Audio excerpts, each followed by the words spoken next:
Welcome, savvy investors, to our YouTube channel and yet another live training session. Again, Mike Pondy here, the founder of Savvy Investor and longtime Canadian real estate investor. We have yet another great training session, as I referenced early. And this is specific for those of you that have always been interested in investing in a completely different market, specifically the United States. So for those that are interested in investing in the States, just raise your hand, say, yes, I'm interested in investing in the US States, and even have a little more fun. What markets are you actually interested in? I'd be very intrigued to hear more about where you guys are considering, and even more so, where you're hearing some of the best places to be investing in some of these markets. So some of these Canadian markets, so with some of the Canadian markets happening right now, it's becoming a little bit more challenging to invest in. Prices are higher. It's definitely a lot more challenging to cash flow. And that's why a lot of Canadian investors right now are maybe considering a completely different strategy, but more so a completely different market. Even earlier this week, we had our Elevate Mastermind group. We had an individual sharing about properties down in the US, and it's shocking to see some of the prices of land down there compared to up here. So for those of us that are not necessarily wanting to stop investing, I know there's many of you here. I know definitely I'm not. This is some of the main reasons why a lot of people are exploring different options and different markets. And again, changing locations can seem a little bit scary, a little bit nerve-wracking, but at the end of the day, it's really understanding before you actually jump in. And for those of us that are kind of on Facebook and YouTube and all this stuff, you might be feeling a little bit of FOMO because you're seeing a lot of investors out there doing exactly that. They're investing in places like Florida, Arizona. I'm sure my guest speaker will be more than happy to share some other markets as well. But is it really a better investment? Maybe, maybe not. Regardless of what you guys are doing, before you invest in any other market, you should always take your time to do your due diligence first. Understand the rules of engagement, specifically when it comes to laws, taxation, rent regulations. And that's a real big part of our discussion today. And for those of you that are considering a different market, but are maybe a little bit nervous about investing in a long distance relationship with an investment property, long distance investing, check out one of our old YouTube videos that we did a segment specifically on that to hopefully make you feel a little bit more comfortable. Again, there are a lot of factors to consider before you jump into any particular market. So just take the time to educate yourself, which is probably why you guys are here today. And again, for those that are contemplating investing in the States, make sure you just take the time, really understand it, understand legalities, corporate structures before jumping in with both feet, especially with today's discussion, because many of you guys have been looking in the US. And I don't know about you, I've been hearing a lot of stuff in the US where it's just like, do I really need to set a corporation structure? And what's the best way to proceed with this? And then more importantly, is how do you source this information before you actually go in? And this is one of the reasons why we brought in the big guns tonight, real big guns. And our guest speaker, Lauren Cohen, coming to join us, who literally wrote the book when it comes to Canadians investing in the United States. And we're extremely honored to have her share her knowledge with us savvy investors. So Lauren Cohen, just so you guys know, she is Toronto-based, now living in the US. She is a serial entrepreneur, international lawyer, realtor, podcaster, immigration expert. She's done it all of it. Everything, right? And in her business as a real estate lawyer, she has helped many, many Canadians get set up properly before investing in the US with her wonderful company called Investing Across Borders. And so Lauren is also an educator, and she has her own podcast. And for those that don't know her, make sure you take a search, hit that Google button, and just make sure you take a look. She is all over the place when it comes to social media. And check her out. Again, her company, Investing Without Borders. So very, very excited to have her here join us. So before we kind of get started, if you guys can all do me a favor, I can see you. This is a YouTube live. So if you've got questions or comments, make sure you chime in, type it up. And more importantly, is we're going to try to get those questions answered for you. This is your guys' training session. So feel free to ask away. There is no dumb questions, right? None at all. And I know our guest speaker is more than happy to answer questions to the best of her ability, being a lawyer as well, right? So we got to be really, really careful of what's being communicated. So with that being said, to help kind of get those keyboards warming up, I'm going to ask a small little favor. If you haven't done so already, take a moment to subscribe to our YouTube channel, like this video, hit that notification bell as well to help you keep informed of upcoming videos, and at the same time, help us support us in growing our channel as well. That is our big focus for us for this coming year. So without further ado, I want to take a moment to welcome our wonderful guest speaker, Miss Lauren Cohen, to the show, and thank her for joining us as well. So Lauren, welcome, and thank you for being here. How are you doing? Hi, Michael. I got to tell you that as you're talking, I'm like, yes, no, yes, no. I'm like dying to step in, and I'm obviously being respectful because it's your show. But I'm like, no, no, please don't do that. Please do this or whatever. So yeah. Awesome. Well, listen, I thank you for being here. Like I said, I know for a lot of our individuals that are watching this live, and even the recording session as well, it's like I said, this is an interesting topic, and people are exploring it. I know you're dealing with a lot of investors there, but before we get down this road, we've got people watching again live, and we got people that are going to be watching the recording, but they're literally all over North America, and they may or may not know who you are. So maybe you can share a little bit about your story, who People you don't are. know me? Pardon me? Well, they may or may People not be, right? So you might as well share a little bit about yourself. I know you're all over social media, but for those that don't, maybe you wouldn't mind sharing. Sure. So thank you for having me on the show. It's a pleasure to be here. I am originally from Toronto, and at this time of year, I'm particularly grateful to be living in South Florida because, of course, my brother and sister-in-law and their family were just here, and they went home. They're like, "Oh my goodness, we have to deal with the snow." And that was one of the impetuses that caused me to want to leave. I really never wanted to lift a snow shovel again, except for maybe a photo op. But I do live in South Florida. I've actually been here. It's 22 years this week, Wow. actually. Amazing. So that's a long time. I also lived here for 3 years previously. So 25 years, which is a big part of my life. I don't want to say Wow. which part specifically, but in any event, it's what I do. I am a cross-border lawyer and a realtor, and I'm also a franchise broker. And I help clients like you guys get invested in the US and potentially set up a structure that will allow you to also access a visa. And our signature program is called How to Immigrate Through Real Estate. So I will tell you, it's funny because a fellow realtor of mine just reached out to me. She's also an immigration lawyer. She reached out to me in our kind of portal, and she said, "Oh, I would love to get to know you," and da da da. And I said, "Oh yeah, that's super cool. My signature program is How to Immigrate Through Real Estate." And she goes, "Wait, you can use real estate as a path to immigration?" And this is from an immigration lawyer. Okay. So the reality is that most immigration lawyers don't think it's possible, but the proof is in the pudding because every single one of our clients has been approved. And we had an approval actually today, not in the real estate field, but in a franchise that I happen to love. And this client was honestly so apprehensive at the beginning. They were so nervous about investing with us, investing in the franchise, taking that step, taking that leap. It was referred by another client, and I think around 5 p.m. this evening, we heard that the approval was approved with no questions, no request for evidence, nothing. It was like super, super fast. And Right. these clients were in a very tight timeline. So I'm really, really pleased that we got that result for them. As Michael said, I wrote the book, which is true. I wrote a book called Finding Your Silver Lining, as you can see behind me, in the business immigration process. And I'm still a very proud Canadian. I am a dual citizen.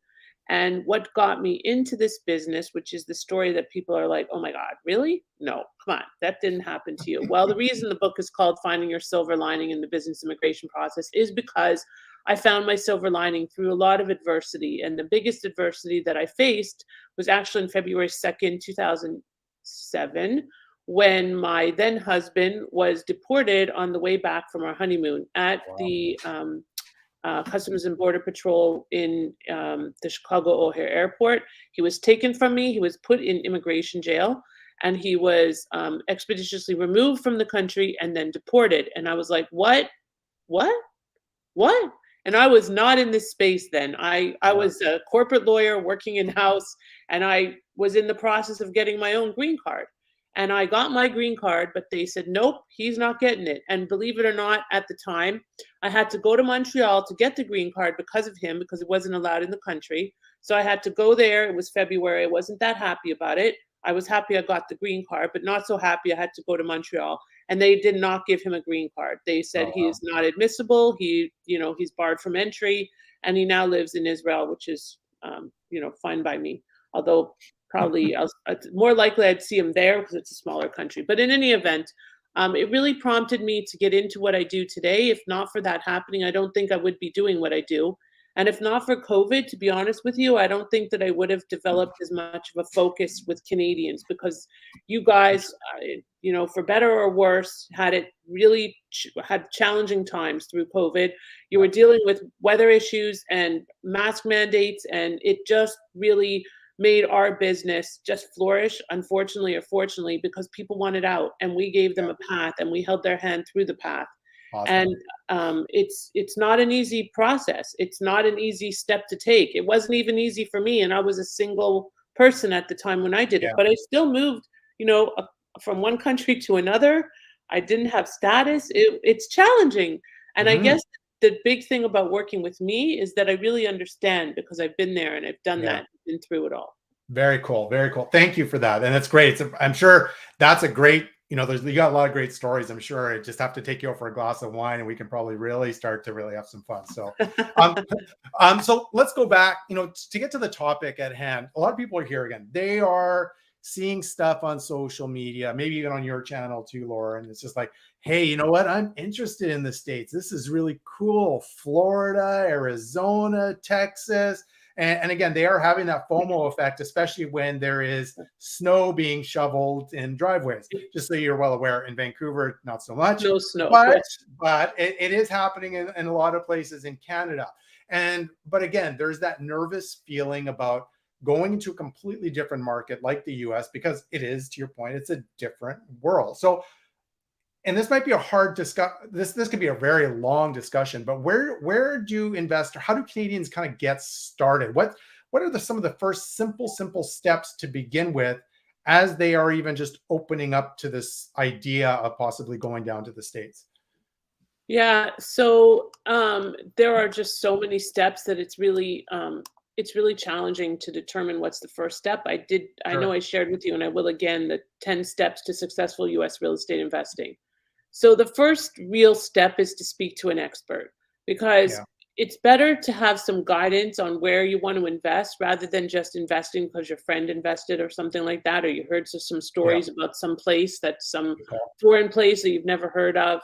Or if you maybe have a vacation home already, or you've spent some time somewhere, or you have maybe a visa in mind and you want to be in a certain place, that might be a good place to start.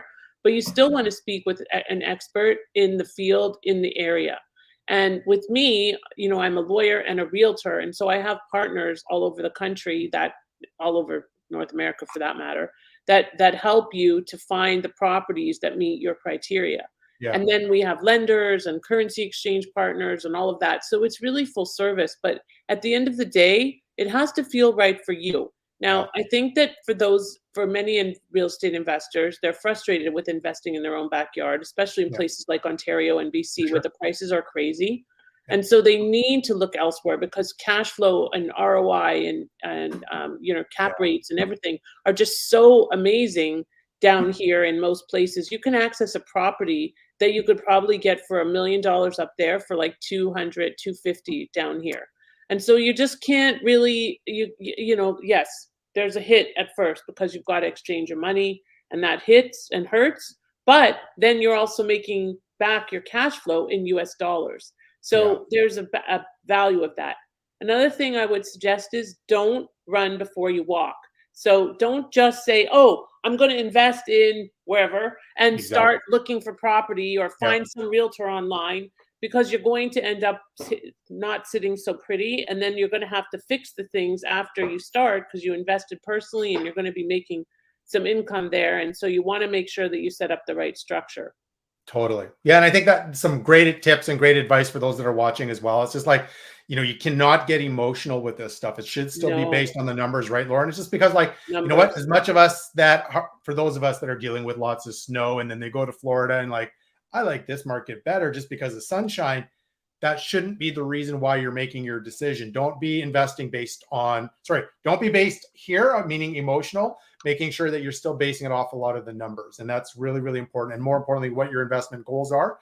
But to Lauren's point, talk to your experts, talk to individuals that are in there, have been investing there. And I think that's what you're highlighting too, Lauren, is like when you're talking about experts, it's people that are maybe investing in there already, that have a Yeah. lot of experience. Mm-hmm. But more importantly, is like individuals like yourself, like a lawyer, that as an investor, lawyer, realtor, dealing with Canadians, that's a great resource to kind of connect with, correct? Absolutely. And I think the one thing that's so important, especially for Canadians, okay, we think, I know because I was there, that we're the same, and we're Yeah. not. Yeah. And investing in the US is not the same, and the Yeah. laws are not the same. And having a US accountant or a Canadian accountant or a US lawyer or a Canadian lawyer help you is not helpful necessarily. It doesn't Mm. mean that there aren't some. I have a wonderful guy I work with out of Michigan who works with Canadians all the time. I have a wonderful US asset protection attorney that works with Canadians all the time. And there's a process, but it's different. And so if Mhm. you think that going to somebody who says, "Oh, I'm a Canadian working with you're setting up businesses for US investors," that's not usually the right course of action, okay? Yeah. Because there's a difference. If you have that cross-border knowledge and experience, you're really going to understand what happens. Now, think about it. A US CPA is not really going to care what happens to your money when you take it back to Canada, right? So I have a partner, I think I mentioned her to you before, Carolyn Gallardo, and Carolyn is from Calgary. And Carolyn was involved in it's called Fortune Builders. I can say it because it was her experience. And they're a great company if you're American living in America.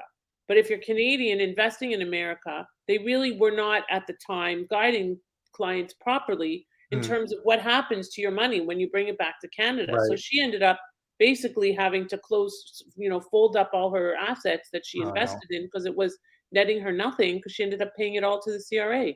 Yeah. Again, do your research, talk to the right people, folks. I think that's really, really important. Do not get emotional in this.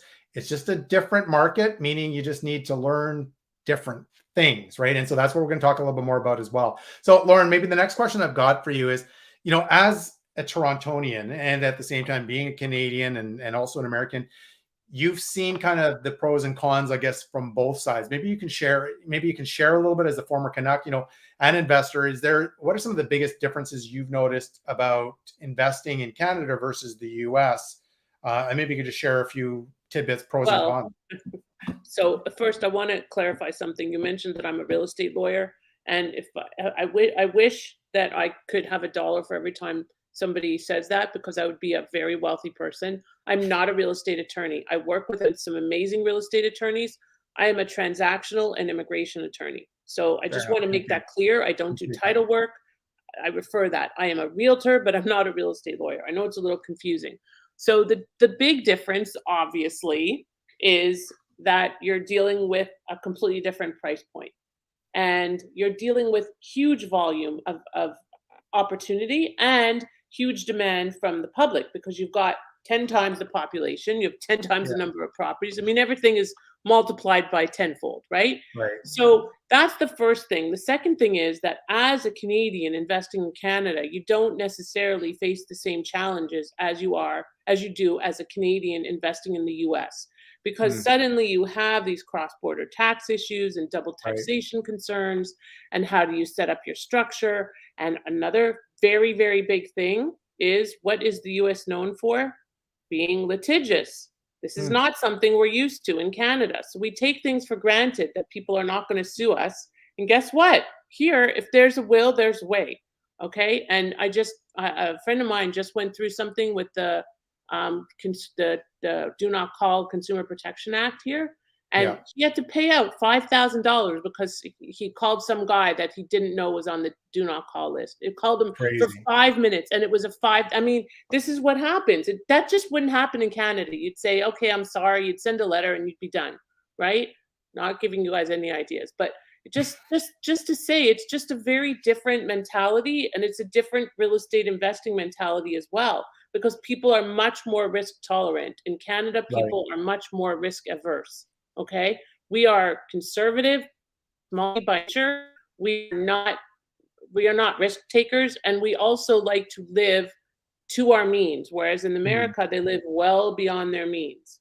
Interesting. Very interesting. Good stuff. Good stuff. Thank you for that. So, there's something that's popped up recently, and I think it was actually just a few weeks ago this was announced. I'm not sure if you even know this, but there was some announcements by the federal government in regards to restrictions here in Canada, foreign investors, where you foreign Yeah, investors cannot buy for the yeah, next 2 years. And that's yeah. obviously they're trying to control affordability and more Hmm. inventory and all that kind of stuff. And so, I think part of this is as investors are looking here. So again, American investors coming to Canada, they're maybe buying some properties here for whatever reason. They love to go skiing, they want to go to Whistler, whatever. But now this policy is in place. Now, are you seeing any restrictions, and maybe are there restrictions for Canadians buying in the US? And maybe you can just share a little bit about that. Are we seeing any of those situations No. like And we I are don't here? see that happening because they remember Americans tend to be very capitalism oriented, right? Hmm. So to put restrictions like that in place would be kind of against the premise of capitalism and a free market. And I don't see that happening. There Yeah. are some restrictions on money coming in from certain countries, not Canada, Yeah. okay? But, I don't need to name the countries. You can guess Sure. which ones they are. But that is a currency issue, and it's not relevant to Canada. So Right. between Canada and the US, especially, for example, when you're dealing with, what do you call it? When you're dealing with a visa, right? So it's much easier for Canadians to get visas, not because it's easier for Canadians to apply for visas, but because it's easier for Canadians to satisfy the requirements because we have tax returns and we have documentation and Right. everything is pretty much by the book and so on. Compared to when you're dealing with a Venezuelan investor or a Russian investor or someone from from a third world country that doesn't have the same approach to documentation and Right. legalities and all of that. So that in that way, it's pretty easy for a Canadian, and actually sometimes easier regulatory wise than investing in your own backyard Very because good. you Very don't have land transfer tax, for example, which is a big deal in Ontario. I don't know about BC, but it's very very expensive to pay those taxes. Yeah. And yeah, the mortgage system here is also very different. I had to learn about points and all of this and discounts, and it's just different. But the reality is, you don't have to know it all. You just have to know the right people that know it all. Exactly. And so for those that don't know, BC does have a land transfer tax, just so you're well aware. Ontario, I believe, does too. And so again, a lot of the prairie provinces, not so much. But again, it's just like anything. And we're going to get to this discussion in a second. It's just different states, different rules, just like different provinces, different rules. Understand the kind of the rules of engagement, and there's pros and cons. And I think the important part for a lot of people, if they were reading a lot of this stuff in the news recently about foreign investing coming into Canada, that's not necessarily the same thing, obviously, in the US, as Lauren just referenced as well. So, and again, it looks like it's kind of open for business. But even if you are looking at maybe a completely different market like somewhere else, again, take a look, double check, make sure there's no stipulations or concerns. And again, talk to the experts, making sure that you understand this before you start kind of going shopping for properties, right? So, Yeah. uh, so let me ask you, as we just kind of left reference, this is like, you're dealing with different states, different markets, and I think it's important to maybe understand laws and regulations in different states. And I guess, what should investors look for or know about before they even start exploring a different market, Lauren? I guess maybe, I'm sure there's kind of different rules of engagement for like Florida than there is in Arizona or Texas or Mississippi or Washington. Where do they find, number one, what should they try to figure out and know first before they go in? And secondly, what are the best sources to get this information from? So those are kind of two-part questions. So Well, there's the National Association of Realtors, NAR, which has a lot of good data and information. There's a lot of resources like that available. Um, there are certain states that are much more landlord friendly than others, which mm, obviously would be the states that I think most people would want to invest in. Like Ontario is not a landlord friendly province, right? We know this. right, I don't know. I think BC is the same. I mean, BC and right, Ontario are pretty on par about very most much, things, yeah, right? very much Um, so. Right. So at the end of the day, it's important for you to do that due diligence or work with somebody that's done that due diligence, because you're going to have a very different experience in a landlord friendly state than you will in a tenant friendly state. Like California is much more challenging because California is different than most states and it is much more tenant friendly. Yeah. So you want to do that due diligence, because and you also want to make sure that, because not everybody wants to rent properties. Maybe you want to do flips. Well, what are the restrictions on flips? Maybe there's a state, and there are some states where you can get your real estate license even as a Canadian. How does that look? How would that benefit you?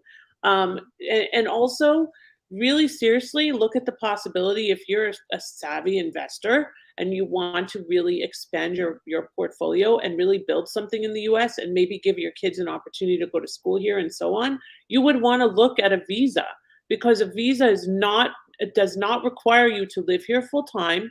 It gives you Interesting. access to a social security number and access to 1031. Now, I know we talked about this on our other session, Michael, but the 1031 exchange is when you exchange an investment property for a like-in-kind investment property so that you defer capital gains. So if you do that within certain periods of time, you have to identify the property in 45 days, you have to close within 6 months, you can actually defer the capital gains and keep doing that. And that is not it's available to anybody in premise, but as soon as you take it back to Canada, it's done. Like, you may as well not have bothered, because your Interesting. capital gains are not going to be deferred anymore. But Right. if you have a visa, it changes the circumstances. So there's a lot of advantages to considering a visa. And Interesting. if you guys want to join our masterclass next week, please feel free. It's on Wednesday at 12:30, and it's investingacrossborders.net/masterclass. investingacrossborders.net/masterclass. We have one masterclass every month, and we just started doing Ask the Experts today, actually, where I'm available for Q&A in our Facebook group and our LinkedIn channel and our YouTube channel. So Cool. you can always ask us questions. Like Michael said, I can't answer specific legal questions in a general forum. You'd need to set up a consult for that.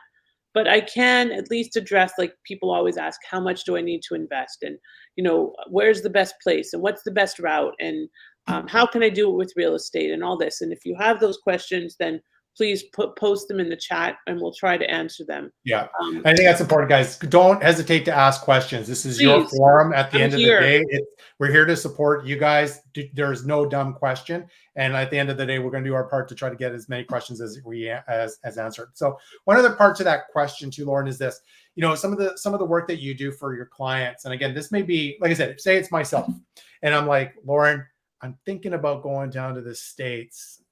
I don't even kind of know where to begin talking about specific markets and research and laws and rules. Is that something that you guys share? Are you able to have some dialogue with people to help kind of give them some guidance in that direction? You Is mean that in terms of where? of where? Yeah. And even So, contact. to a certain extent, yes, but they have to have a general idea. I'm not going to guide them and say, okay, you should invest in Indianapolis, Indiana, or whatever. Like, Right. they have to have kind of an outline, and I need to see where they're coming from, what they want to invest in, what their budget is, because the budget is going to dictate. You're not going to invest in South Florida with $100,000, okay? But you might be able to invest in a place like Jacksonville, Florida, with Right. $100,000. Yeah. So these are factors that come into play. It also is going to be important to consider if you do want a visa to possibly live and work and run your business here in the US or bring your kids here. That also impacts your decision of where you want to invest, because you might want to invest closer to where you're going to live so that there's no question about you actually managing and directing the business. So all of those factors come into play, and we usually talk about them in our onboarding call to get a better sense of what we can recommend to the client. And we sometimes we try to give them 3 ideal options, and then at least start there, and hopefully we can find some good opportunities for them to invest in. Right. Perfect. Awesome. Very, very good. So getting to kind of the next question, and this is the one that I get all the time. I hear about it all the time. It's posted all over the place. And it is about structure, corporate structure. And I know we talked about this in our mastermind group a little bit. And so with that being said, I think this is a very common question where for a lot of us in Canada, we may own a few pieces of property under our own personal name, and we're getting by with this. And again, there's pros and cons, obviously, that goes along with this as well. But when it comes to US investing, there's a common theme that, hey, we need to set up a corporate structure. There's many different formats to this. And I think there's even a lot of confusion of, what's the best structure to have. So maybe you can elaborate. And I know that we talked about this before. It's just like, it's not always easy, but sorry, I'm just going to leave that there. But maybe what you can highlight is that, what do you, why do you need a corporate structure to begin with? And secondly is, how do you determine which is the best one when it comes to investing for us Canadians? So I'm going to answer the second question first. Sure. You don't determine. You let the experts determine. And if you Perfect. determine, you're going to do it wrong. Okay. And in terms of an ideal structure, generally speaking, for most Canadians, it's a two-entity structure. Why? Because if you set up a single entity, it is going to be a disregarded entity for tax purposes. So that middle entity, which is usually a LP, LLC, so that LP is kind of over the LLC. If you set up an LLC and start investing through the LLC directly, you're going to end up being subject to double taxation most of the time. And I'm not a tax expert. I just want to clarify that. But this is just common knowledge and standard across the industry. As soon as you put that kind of buffer entity in there, even though it's really just a pass through, that then helps you to avoid that double taxation and protects the LLC. Now, the other thing the LLC does is protects you from legal liability. So why do you not want to invest personally? Because of that. Because you don't want them to come after you and your personal assets, right? Because something's going to happen. I mean, you know the thing. You know what happens, and it does. And if it can, it will, especially in the US. So instead of exposing yourself and your family, set up the structure, spend the money to do it right. Don't just do what your friend said to do or what what you see on the internet. Speak to the experts because there's a reason we're here. I always tell the story, Michael, I'm sure you've heard this story before about the ship that was that had a leak. Have you heard this story? Go for it. Let people hear it. So the ship, and I go on a lot of ships. I was just on one last week again, and the ship had a leak. And so they called this guy to fix the leak on the ship. And this guy was whatever he was, $100 an hour. So the guy was like trying to find the leak and fix the leak and patch the leak. And he patched it 14 times and nothing happened. Then they call the expert, the ship leak expert, whoever that is. And he's $10,000 an hour. But guess what? He fixed the leak. So it saved the ship, right? Okay. That's the difference between going to somebody who says they're an expert and they're not, because they've never really done this and they have no clue what they're doing and they just heard about it from somebody, versus going to an expert team. Now, what we have is an expert team. I am not a tax expert. I have a tax expert on my team. I am not an asset protection expert. I have an asset protection expert on my team. So when you come to us, as you know from some of the clients that have worked with us before, we take you through all of those steps so that you, at the end of the day, have the structure that is best set up for you, not for your friend, not for your brother, for you. And that's what's important, because you ultimately are the one that's going to pay your taxes, I think. Yeah, very good. Great advice. And I think that's the key. It's just like anything, guys, no matter what you're investing, even if it's in Canada or whatever, it's about building your investment team and finding those individuals that understand this business, period, and they're going to help facilitate this. And it's just finding those right people. That's it. So you were talking about litigation, which is one of my questions. So we love our friends in the US that are maybe even watching as well. And again, we see this on the news, lots of lawsuits and all these types of things. And for a lot of investors here in Canada, it's probably not even in the forefront in our foremind that, hey, this is actually going to happen, because, to your point, Lauren, it doesn't normally happen here in Canada. It's not something that we normally see. And it was interesting when we were talking earlier in a previous session, and I'll let you share this in regards to where most lawsuits are, but it was an interesting thing that she referenced.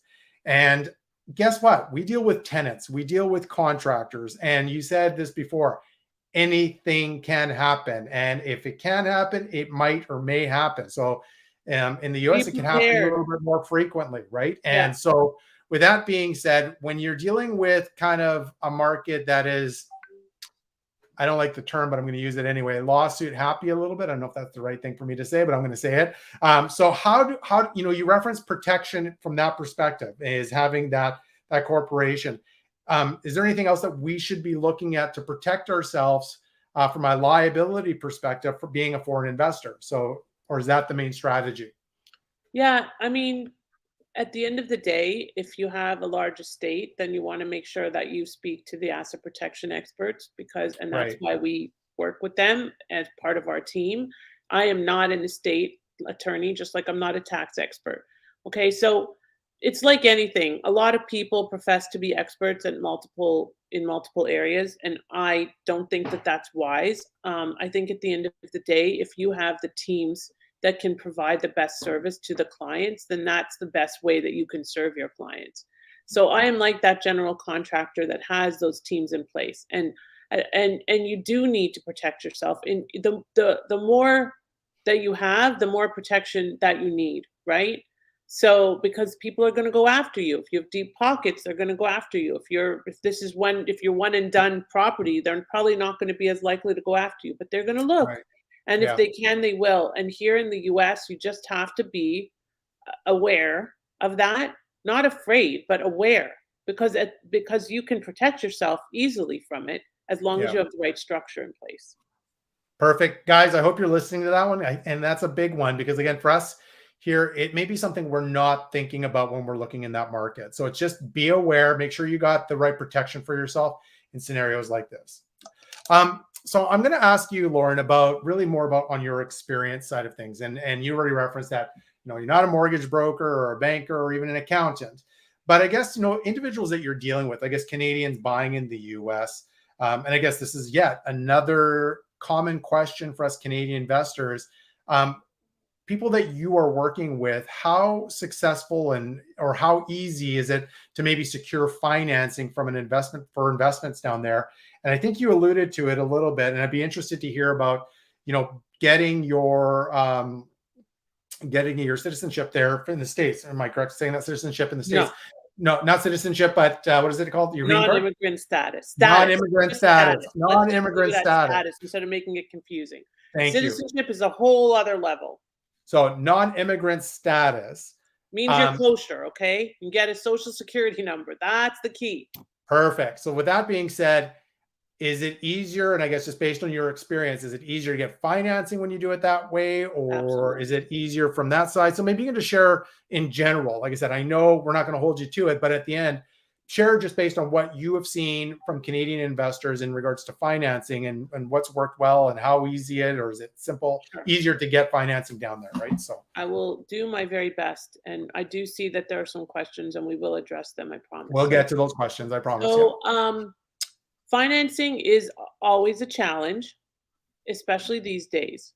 Okay. I just had a client today that was using one of my financing partners, and now she's having trouble getting insurance at the level that the financing partner requires because the entity the property will be owned in an LLC name. So it becomes very complex. Now in Florida, there are insurance issues. I don't want to mislead you guys into thinking that there aren't. It doesn't mean you won't get insured. But if you're buying an existing property and it has a roof that's over 10 years old, you're going to have a problem. So a lot of my clients invest in new construction or relatively new construction so that they don't have these issues. Okay, I myself, as you know, Michael, I told you I'm looking for a home, and a couple of the homes that I've seen that I really liked needed the roofs replaced, and I just don't want to Right. deal with that before I even move in. So because I don't want a 15-year-old roof, not only because of insurance, but I don't want that. So financing is available, and it's definitely easier once you have a social security number and you have a visa. But it's not instantaneous. It's not like you get the social and suddenly you have credit. You have to still build your credit. So there are tricks involved in building your credit, like getting secured financing and all of this. In the Right. meantime, you generally will not get financing until you have, at the very least, a tax ID. A tax ID is something you get once you set up your entity. You apply to the IRS and you get a tax ID. A tax ID is like a SIN number. It's always funny to say SIN, but a social security number for an entity. So that becomes like the entity's identifying number, right? And you basically are nothing without that. You can't set up a bank account and you can't access any credit until you have that. Now, there is something a lot of you have heard about called an ITIN, which is available to foreign nationals under certain qualifications. And my cross-border tax guy gets those ITINs, and there are other ways to get them as well through various sites and so on. I do not get ITINs. That's not my wheelhouse, but we can connect you. And in my Facebook group, we've had a discussion going on about where to get ITINs. So if you'd like to join the Facebook group, you can have access to that as well. So the point is that there are financing options available. As a matter of fact, and there are also ways to set up bank accounts, which I just yesterday connected with an amazing resource who can set up bank accounts pretty much anywhere in the country. She's Arizona based, but she only requires $3,000 in the account to set up a bank account. Nice. Now, my guy prior to that requires $30,000 invested or at least deposited in the account, and proof that they're applying for a visa. Now, why are these things? Because you are not physically present to open the account. So there's a huge compliance and money laundering issue, even for Canadians, because they want to see you. Now, these rules were relaxed during COVID, but they're back. And even me, it took me like 2 hours 2 weeks ago to wire online. Guess what? My partner still didn't receive the money 2 weeks ago. No, wait, it was 10 days ago. So it's challenging, but there are options available, and this banking option, it's like really exciting to me because it gives our clients a whole new way of dealing with a bank rather than having. I mean, $30,000 is a lot of money to just deposit in an account, right? Exactly. Yeah. So and if you're just a real estate investor, that won't work, the $30,000 option, because you don't have an E2 visa necessarily in your future. So how are you going to show them proof of that if that's not something you're doing? Yeah. So let me ask a question, because you brought this up a few times, is the visa side. And it sounds like there's obviously benefits along with that. And again, there's probably almost a different topic in itself, but what's kind of a time frame? And I guess, is there a lot of variations, but even just a rough estimate, just for those who are just like, hey, I've never heard this before, this is the first time. What are we looking at for timeframes for, I guess, applying and getting it approved? What are we looking at? So right now, fortunately, we are in a much better situation than we were even a year ago. So the timelines are actually, I have a client going, I think, next week, and she just applied in December. She is doing immigration through real estate investing. She did work with us on our other business that we have called Strategic REI, which we developed to serve our real estate investor clients, because we provide them with a turnkey solution that helps them build a visa-friendly real estate business around their real estate goals. So I'm very excited about that. The timeline, it ranges, okay? Because if you're investing in real estate, it's going to take a little longer because you have a little more to do, and you're going to have to invest in it, have a property closed and so on and so forth. And there's a process. If you're buying a franchise, it could be as fast as a month to choose and invest in the franchise, and it could be as long as 3, depending if you're looking at multiple franchises, okay? So a lot of the timeline depends on the investor and the client, because if you're fast and you take action quickly, then that's going to tend to run you through the process, and you could have your whole visa process prepped and submitted within 3 months, basically. Okay, because you first got to find the business. Let's say that takes a month. Write the business plan, a month, if you're giving us all that we need, and then prepare the petition, a month. Now, then you submit. Now comes the waiting period, because you're usually submitting to the Toronto, or there is a consulate in Vancouver. Kind of, I don't know the timelines there, because almost all of our clients, even from the West Coast, end up going to Toronto because it's just easy. Yeah. So right now the interviews are like 3 to 4 months out. So you're looking at basically within 8 to 9 months having everything done.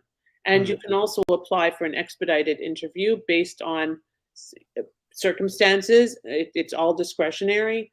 But most of all of our clients, except one, because the interview was so close, it was actually 2 months. So that's almost too close to qualify for an expedited interview. Interesting. Very good. So I guess for those of you that are looking to get in, yet another option. If you guys are looking to get a visa, there's pros and cons. There's pros to that, but understand it. Again, talk to the experts, make sure you understand it, understand what you got to do, but just another thing to take into account. So as we talked about financing, I am going to talk to a question that Paul's referenced here. I'm not sure if you're going to be able to answer this or not.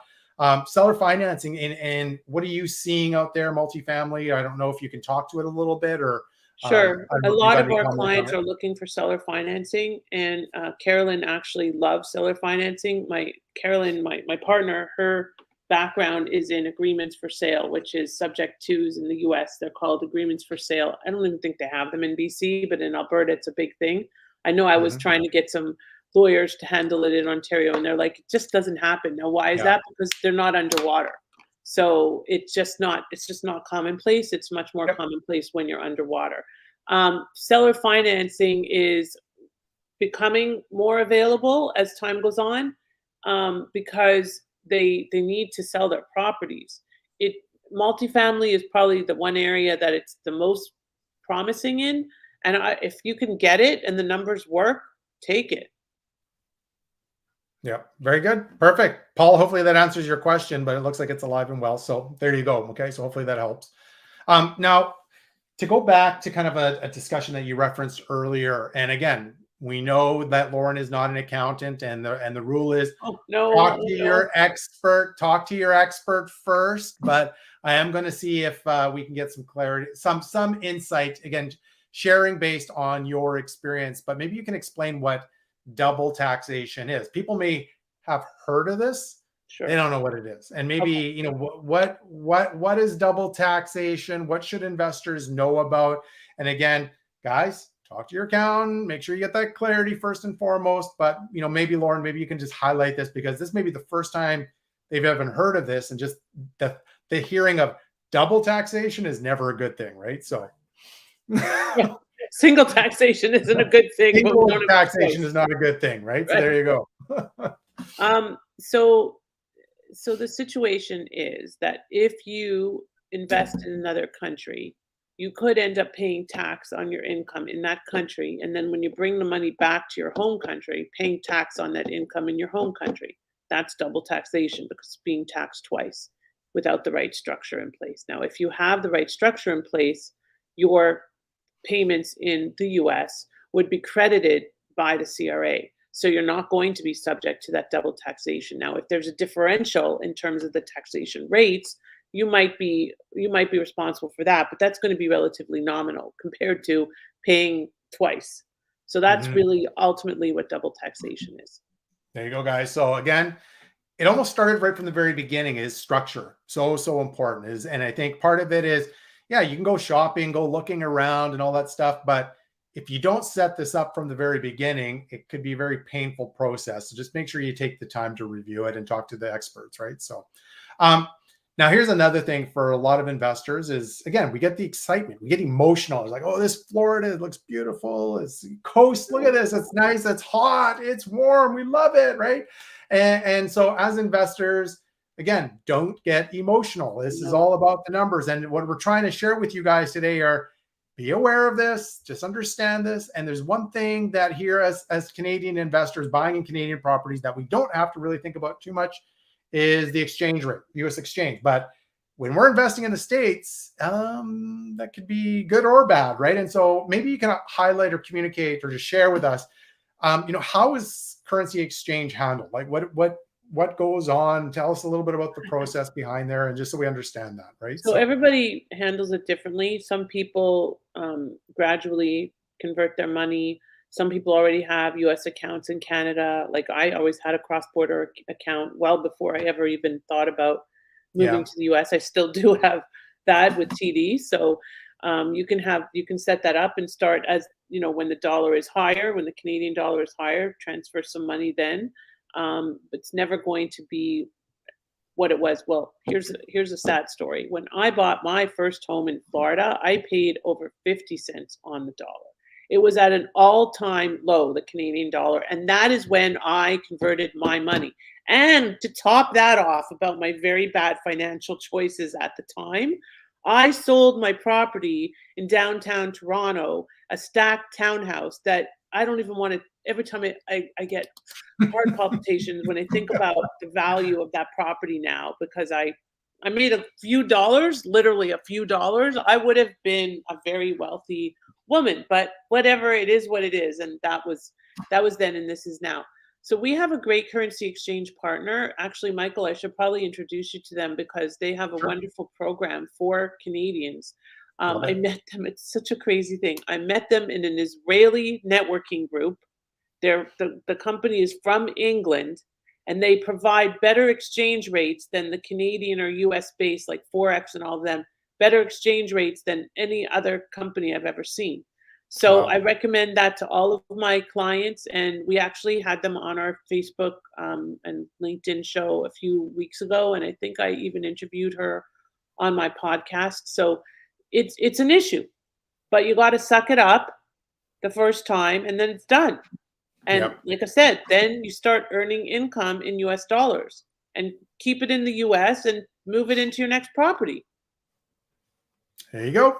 Like I said, that's the right way to do it. So I think, guys, like I said, it's not to scare you about investing in the US. It's just understand some of the buckets that we just need to get our head wrapped around. And I think that's really, really important. So Yeah. um, as we kind of are getting closer to our time here, Lauren, there's a couple things I always like to ask some of our investors. And I guess, for you, you've got a lot of experience. You've got a good team in place. You've dealt with a lot of Canadians. And I guess, again, based on your experience, what have you seen from maybe from other investors that have purchased down in the US that has been successful to them? Do you got any tips? What do you recommend and share? What are some of those things that you've seen other successful investors do that we should actually kind of emulate, I guess, a little bit? So the answer to that is going to depend on where you're investing and what your goals are. Yeah, I'm a lawyer, can't help but hedge that's my okay. responses, right? We like legalese. That's fine. Um, so many of my investors buy in the Orlando area and theme their homes. Now, what the heck does that mean? Well, if you come to my masterclass, I'm going to show you one of their themed homes. So one of my clients, which some of you probably know, they created something called the Superhero Oasis Home. And they themed out, I think, 6 rooms. And we helped them purchase the home and helped them with the theming company and everything like that. And they transformed this home into truly a superhero oasis, where now they can get upwards of $2,000 a night for this property. I think it's a 6-bedroom, 6-bathroom property. I've helped lots of clients buy in this and similar communities in the Orlando area. I think that theming is a great way to go outside of the Orlando area because it would be very unique. Yeah.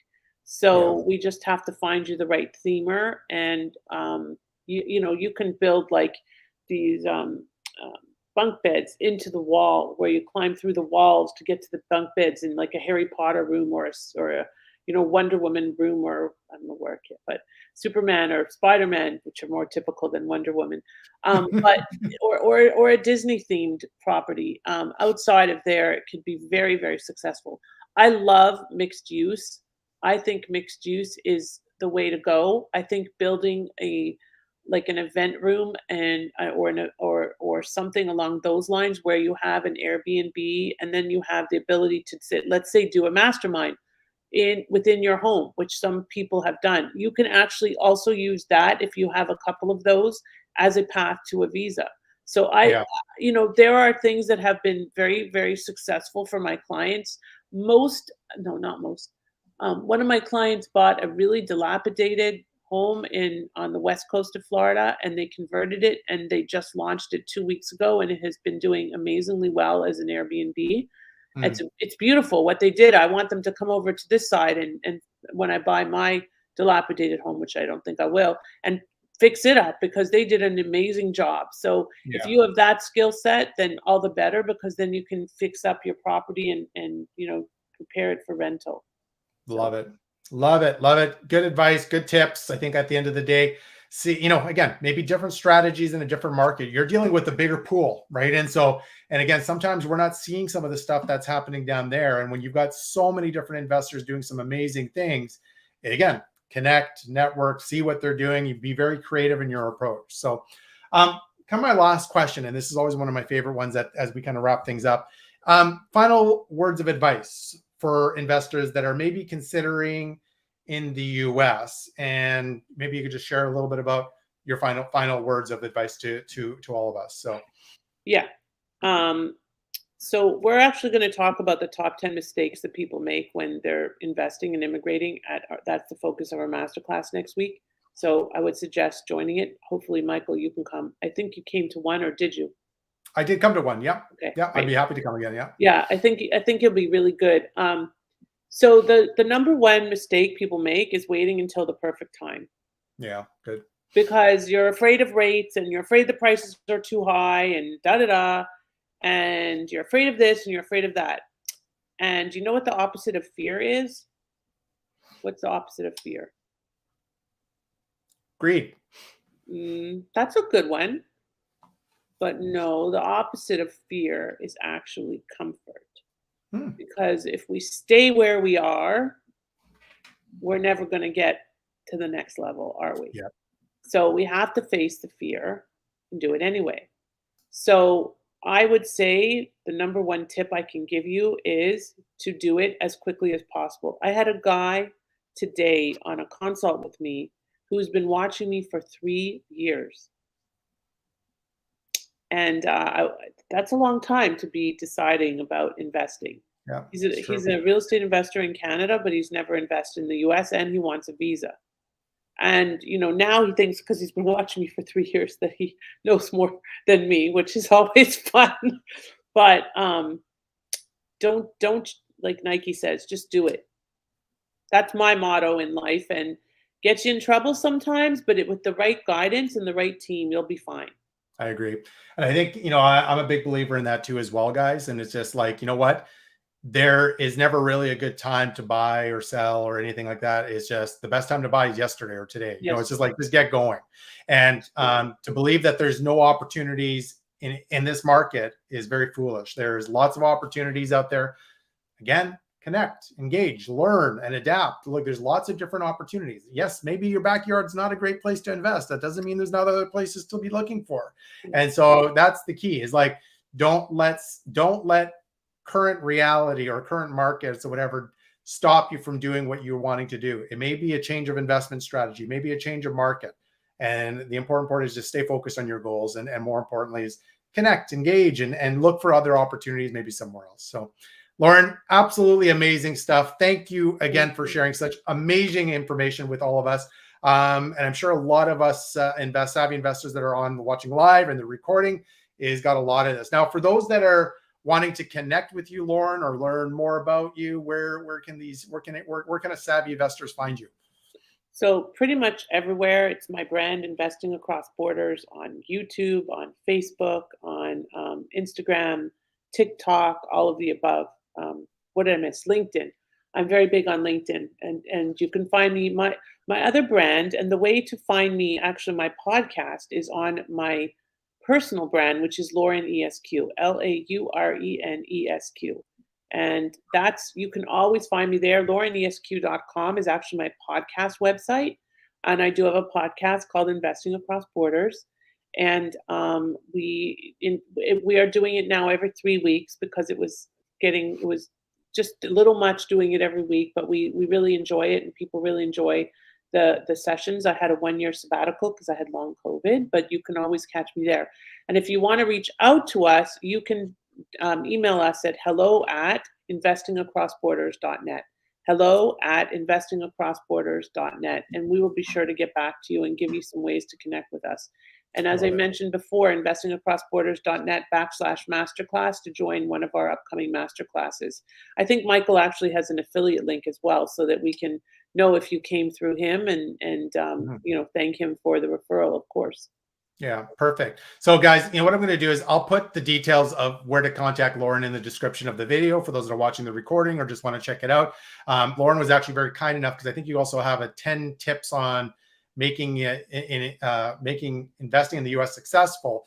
And I've added that there for everybody in case you guys want to download it. It's a free download Lauren was very kind enough to give it to us. So take advantage of this. Again, it's about helping support you guys as well. And as we kind of wrap it up, I do want to, again, thank you, Lauren. I appreciate you joining us, sharing some of your wonderful information. And for those that are watching the recordings or watching this live, again, thanks for joining us tonight. I know there's a lot of other things that you could be doing, but here you guys are expanding your learning. I ask for one small little favor. If you haven't done so already, please do me a favor. Subscribe to our YouTube channel if you haven't. We want to continue to grow, continue to provide support and great content to help you guys out in your investing journey. And then with that being said, I hope you guys enjoy this, and make sure you watch out for our next session, which is going to be next week. And we've got another great topic that we are going to be sharing with everyone. So without further ado, I just want to thanks again, everybody, and have a wonderful evening. Cheers. Thank you.